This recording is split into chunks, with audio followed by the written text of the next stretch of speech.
Hey, everybody. Welcome back to another episode of Landlord Live. This is episode number 72. I am your co-host, Eric Worrell with RentPrep.com, and I'm joined by my two co-hosts. I have Andrew Schultz from Realty Edge here. How you doing, Andrew? Good. How are you this morning?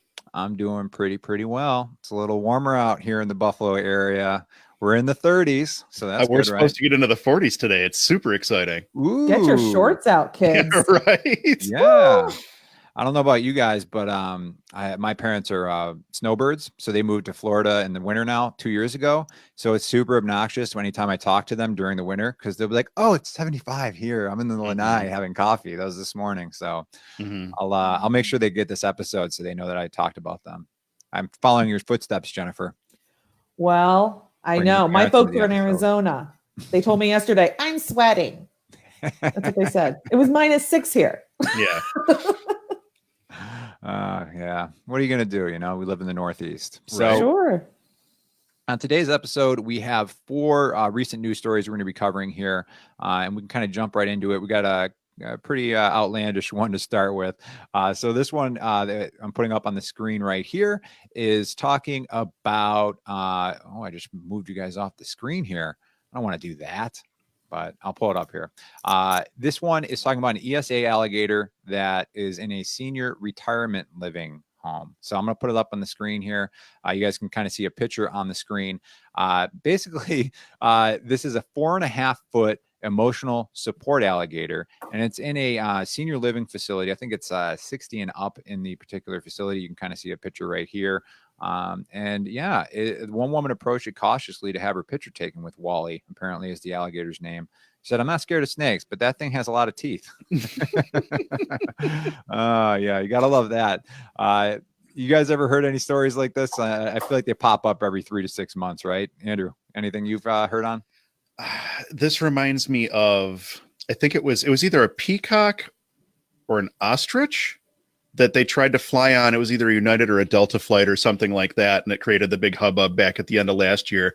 But as soon as I saw this article, that was immediately what I thought of was crazy people and their crazy emotional support animals. I'm going to use quotes on this one because I don't know about an emotional support alligator. I mean, shock of shocks. I have one, an alligator. What? This was what is it? 2019. This would have been pre-2009. In fact, it might have been like in 2007. I remember because I was still kind of doing leasing at the time. I was managing a property, but I was also leasing it.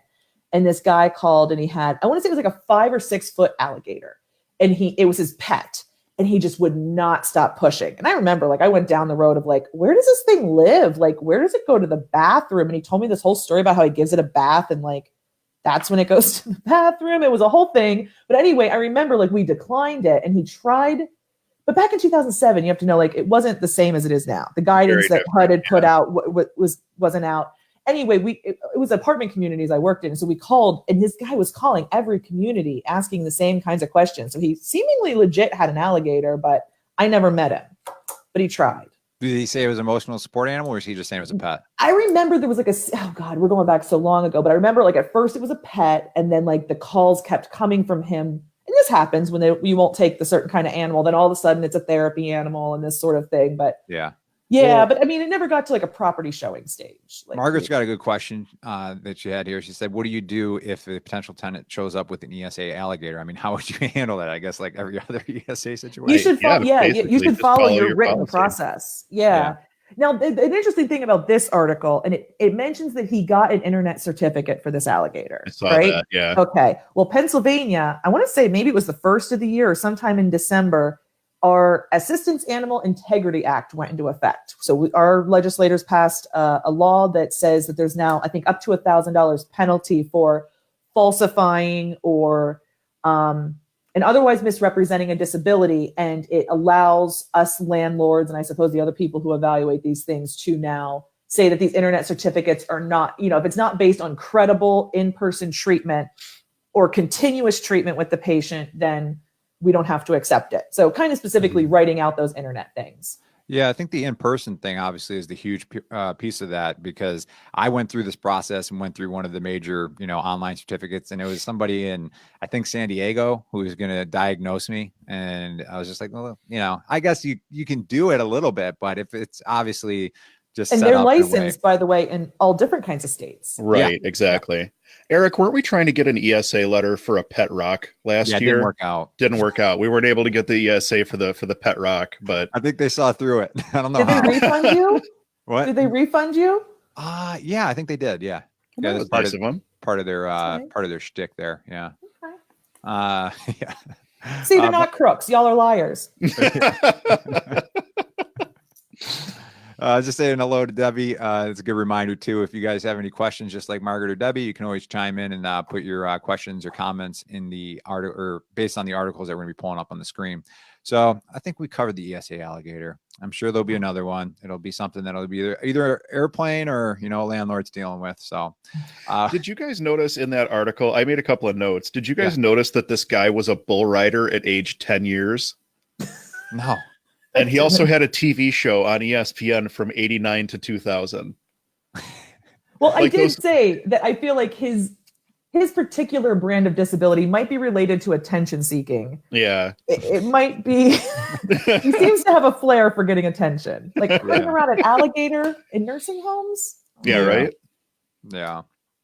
Yeah, that's definitely they have puppies too. I hear they're a little less, frightening. A little less teethy.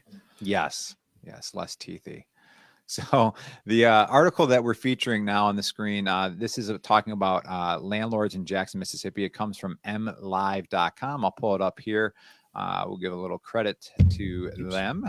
Let me take that down. So this is coming from mlive.com, written by Taylor Desormeaux. I'm butchering that severely.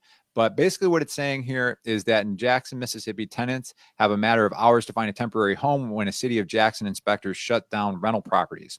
Sometimes the landlords pay to put displaced renters up in a hotel. Other times it's a community leader or the city itself footing the bill if residents can't find or afford a place to live in.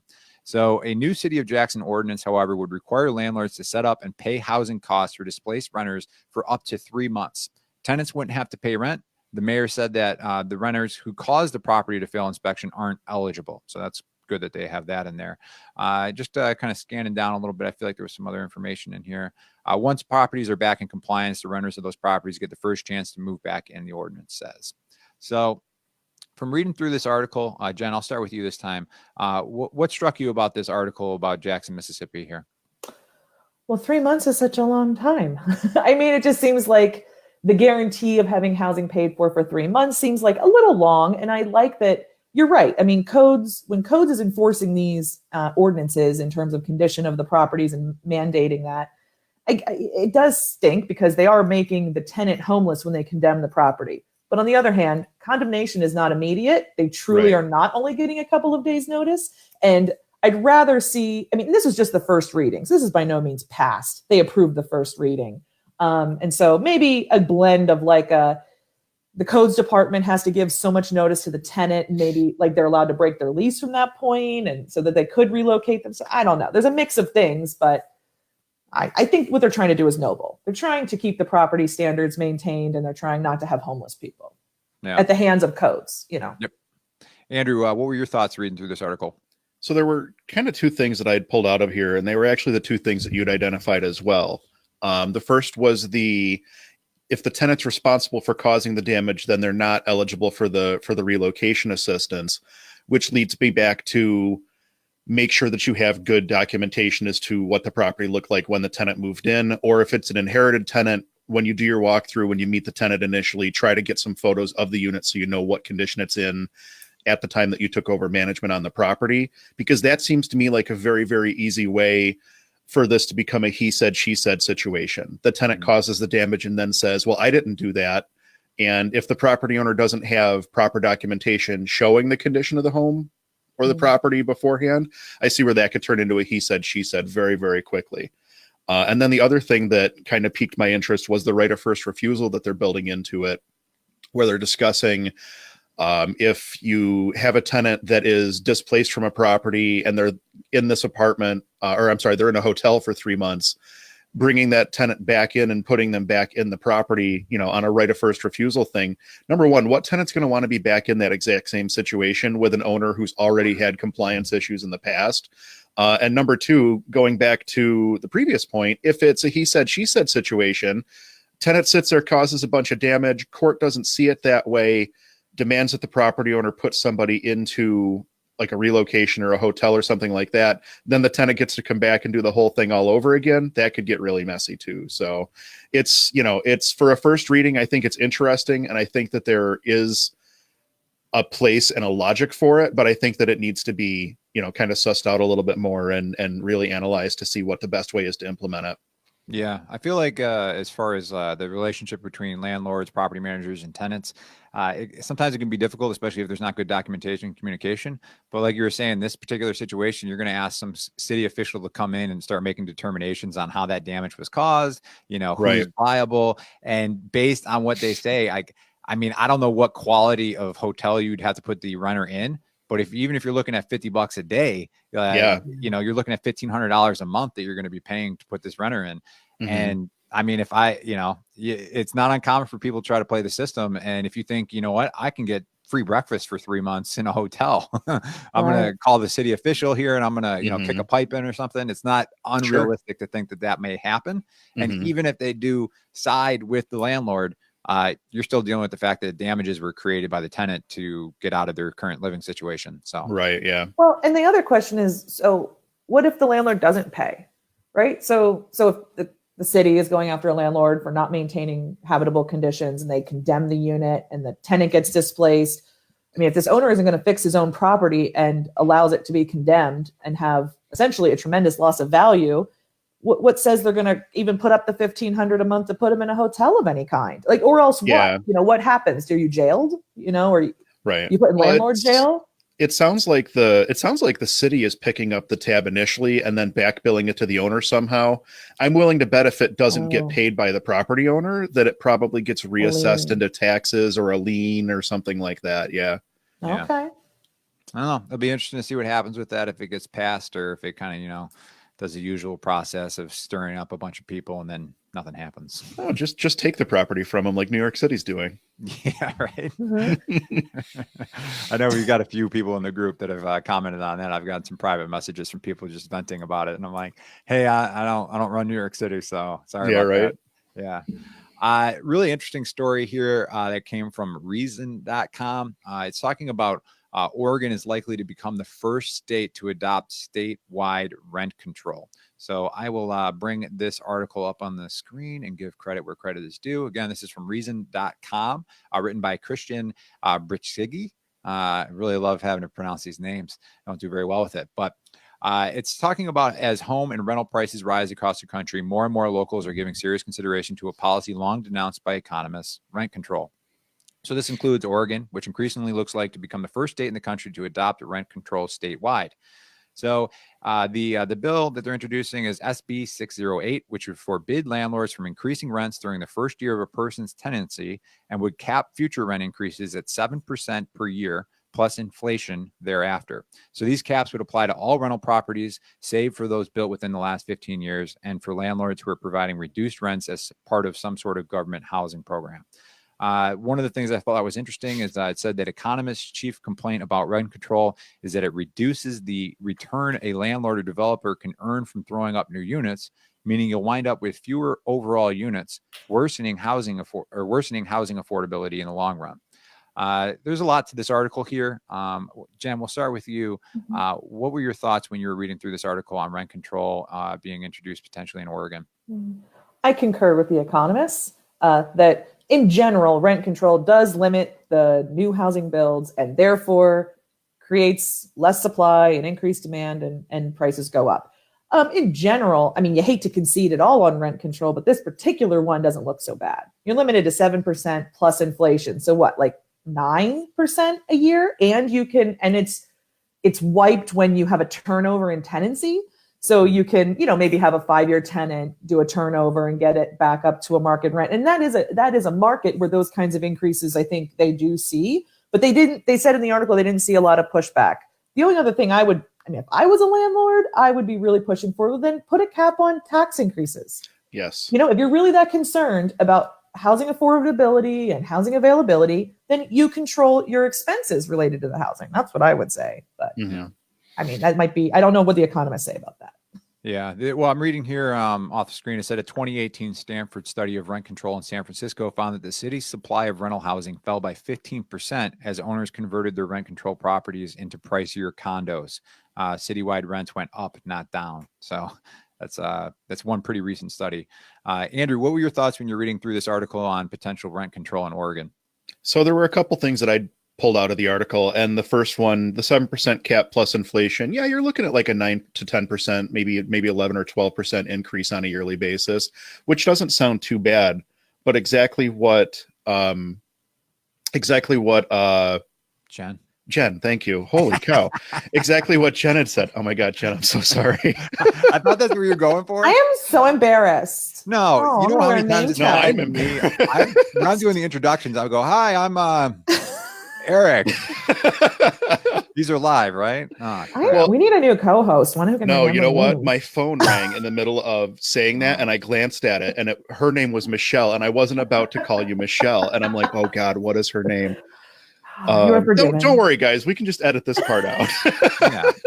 Yeah, guys. Anyway. If you're watching, you didn't see any of that, right? You can Right, comment yeah. and just let us know you didn't see any of that. So going back to what Jen had said, yeah, you've got to have some kind of a tax cap in place. If you're going to put a limit on how much you can increase the rents, there needs to be also something limiting the amount that taxes can go up so that you're not saddling property owners with, and as well as, and not just taxes, but also the assessment. You have to make sure that everything stays in line. Otherwise, you're going to cause, undue harm to these property owners who are just trying to run their businesses. The other thing that I pulled out, not to cut you off, do you remember we talked about Allentown, PA? They had a tax property hike. I think it was like 26%, or do you remember what the number was? It was something like that. Yeah. Yeah. And that's what came to mind when I was thinking about this, where I was like, well, that's pretty substantial. Like, you're going to really eat into profits. Even if you can increase at 10% that year, I mean, you're going to have a pretty, it's going to take you a few years to catch up to that tax increase. So, yeah. The other line that really stuck out in the article was that you won't be able to do a no cause eviction, and it has to be a government approved reason. And I'm sure that that's just the way that the article was written, but the words government approved reason really struck a chord with me.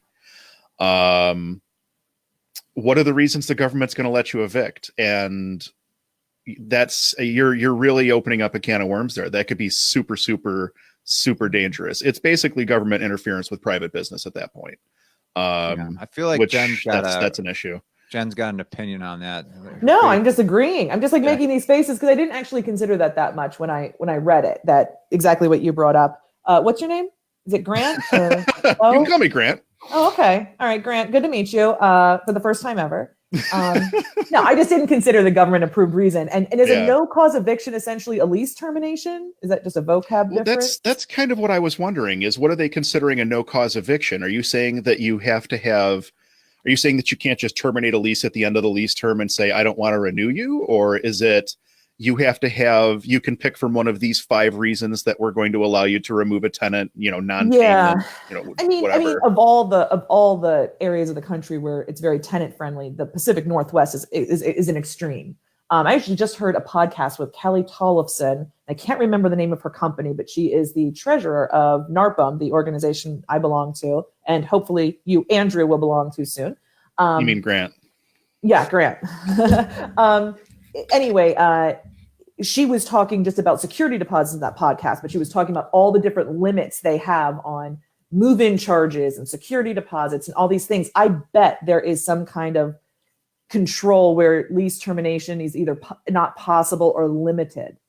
Where we live, I mean, at the end of the lease, if the owner or the tenant want to terminate it, either one, they can. And for whatever reason they want, doesn't matter.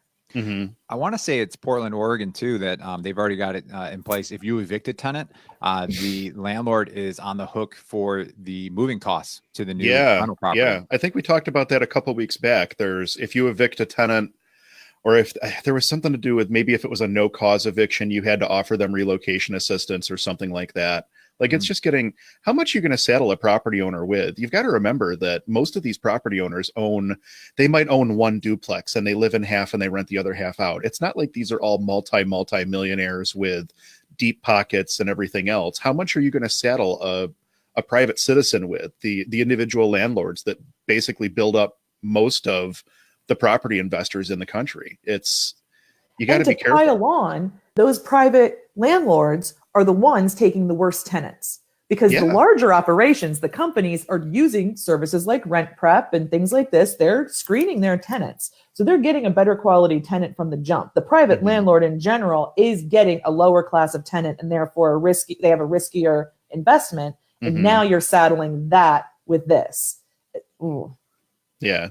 That's tough. That's tough. Yeah. I think the general consensus is say no to rent control.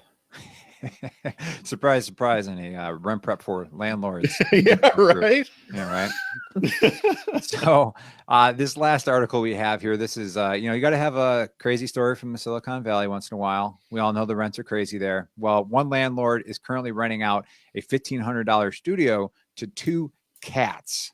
Yes. So you guys got any? I think I might have told you in the email teeing this up, but you remember the size of the studio for $1,500 a month? 475 square feet. Yep. It's pretty crazy. But the guy is talking about why he really loves these cats as renters. So I'm going to try and pull up the video on screen, and we'll just play that, and I'll try and pipe in the audio here. We'll see how this goes. Let's see. Add this to the broadcast. Solo. Do. All right. Let's see how this works.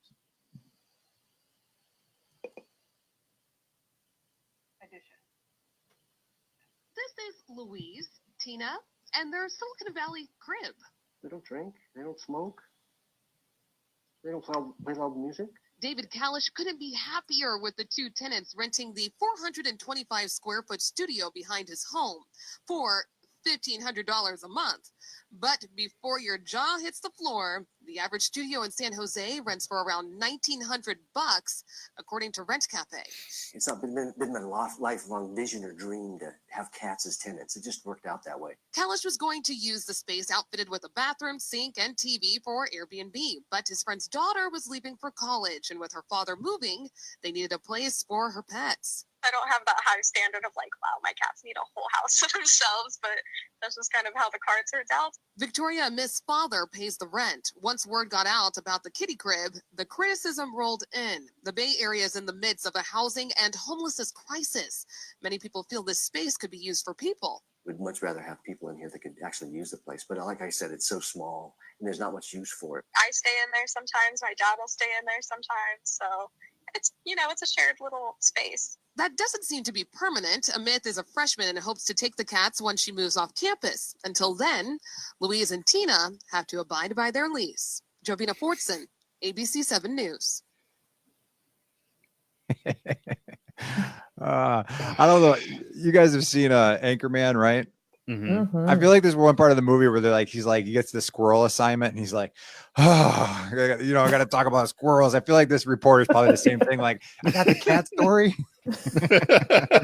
Yeah. I mean, she's essentially reporting on a cat sitting arrangement. I mean, right? Yeah. I mean, this landlord's taking care of the cats. Yeah. For $1,500 a month. Yeah. Those cats must be a nightmare if the dad didn't take them with him. Yeah. Right. Ooh. Yeah. I do like the fact that the girl made it a point, though, to say it wasn't a dream of mine to have my own place for my cats. It just kind of worked out that way. And then she kind of did this with her hair.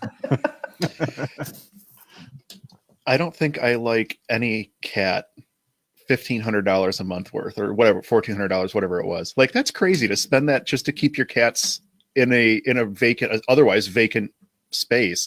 By the way, did you see that the article mentioned that there's no kitchen? Yeah.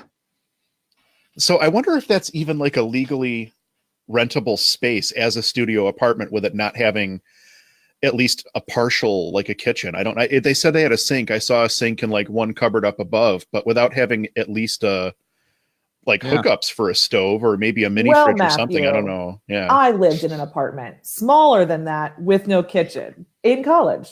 It was a hotel. 2 cats? No, it was called the In-Towner Motel, and I was supposed to go abroad, and I couldn't at the last minute. So all the housing was taken up, and there was this lady who had this little motel, and she rented it out to students at extreme rents. Like all the losers like me, all the left behinds had to live there. But it had, it had like the bedroom living area, like in a hotel, and then it had a sink where you would brush your teeth and do your dishes. And if Mhm. you brought a mini fridge or a microwave, it had that. If you brought it, and then otherwise you just had the bathroom. But I'll never forget, the hot water and the cold water lines are right next to each other. So like most places you have to run the cold water until you can get hot. Well, this one you had to run the cold water for a long time. It would come out steaming, and then you'd have to wait for it to get cold. So it was like a race to brush your teeth to just use that little bit of tepid water, and your commode would steam. You would flush the toilet and it would steam up your bathroom. Sounds depressing. So, I mean, That's extra for steaming in the toilet. yeah. I gotta give some credit where credit's due here. Dan asked, did the cats have to provide a personal guarantee for the lease? Yeah. Dan's great too. He's somebody who's retired from rental properties. I believe he's out. Good for I him. want to say he's downstate more towards New York City and New York, but he helps manage the Rent Prep for Landlords Facebook group and does a great job too. So he also brought up a good point too, saying that he said he was originally doing it for Airbnb. So I mean, Airbnb. I've seen tree houses on there. Obviously, don't have working bathrooms and that. So I guess it's like a little more loosey goosey on what the rules are on there. So yeah, you guys have any other thoughts or considerations about the cat story, or we're gonna wrap it up here? I think I'm good on that one. Yeah. Don't need any cat houses. Done.